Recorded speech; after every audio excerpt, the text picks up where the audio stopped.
ఆంధ్రప్రదేశ్లో విశాఖపట్నం అనేది ఒక కీలకమైనటువంటి పట్టణం, కీలకమైనటువంటి నగరం. విశాఖ మున్సిపల్ కార్పొరేషన్ కూటమి అధికారాన్ని చేపట్టాలి అని చెప్పి అవిశ్వాస తీర్మానాన్ని ప్రతిపాదించారు ప్రస్తుతం ఉన్నటువంటి మేయర్ పైన.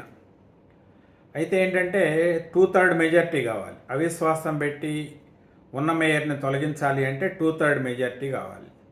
2/3 మెజార్టీ కావాలి అంటే కనీసం దానికి బోర్డర్లో ఉన్నటువంటి పరిస్థితుల్లో జనసేన పార్టీ వైఎస్ఆర్ కాంగ్రెస్ పార్టీని చావుదెబ్బ కొట్టిందని చెప్పుకోవచ్చు. తిప్పల నాగిరెడ్డి వైఎస్ఆర్ కాంగ్రెస్ పార్టీలో కీలకమైనటువంటి నాయకుడు, గతంలో ఎమ్మెల్యేగా చేశారు.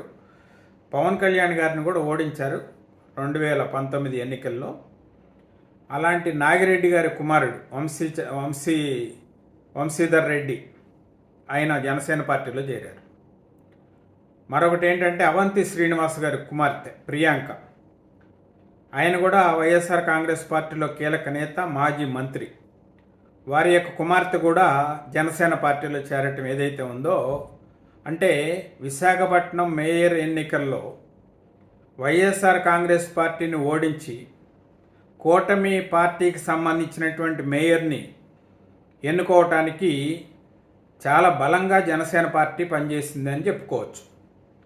అంటే కీలకమైనటువంటి వైఎస్ఆర్ కాంగ్రెస్ పార్టీ కీలక నేతల కుటుంబ సభ్యులు జనసేన పార్టీలో చేరారు అంటే విశాఖపట్నంలో జనసేన పార్టీ యొక్క బలం ఎంత అనేది మనకు అర్థమవుతుంది. అయితే రేపు అవిశ్వాస తీర్మానం పైన ఓటింగ్ జరగబోతుంది. ఇద్దరు కూడా క్యాంప్ రాజకీయాలు నిర్వహిస్తూ ఉన్నారు. ఒకళ్ళేమో శ్రీలంక దగ్గర కొలంబోలో, మరొకళ్ళు ఇట్లా క్యాంప్ రాజకీయాల నుంచి నేరుగా రేపు వచ్చి ఓటేసేటువంటి పరిస్థితి.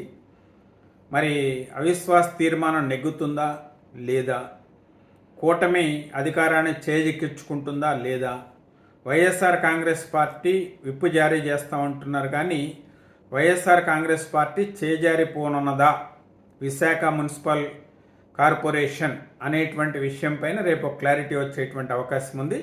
ఏదైనప్పటికీ కూటమి అయితే చాలా బలంగా వైఎస్ఆర్ కాంగ్రెస్ పార్టీకి సంబంధించిన కార్పొరేటర్లని చేజిక్కించుకుంది. చాలా నమ్మకంతో, విశ్వాసంతో అవిశ్వాస తీర్మానం నెగ్గుతామనేటువంటి దాంతో వాళ్ళు ముందుకెళ్తున్నారు.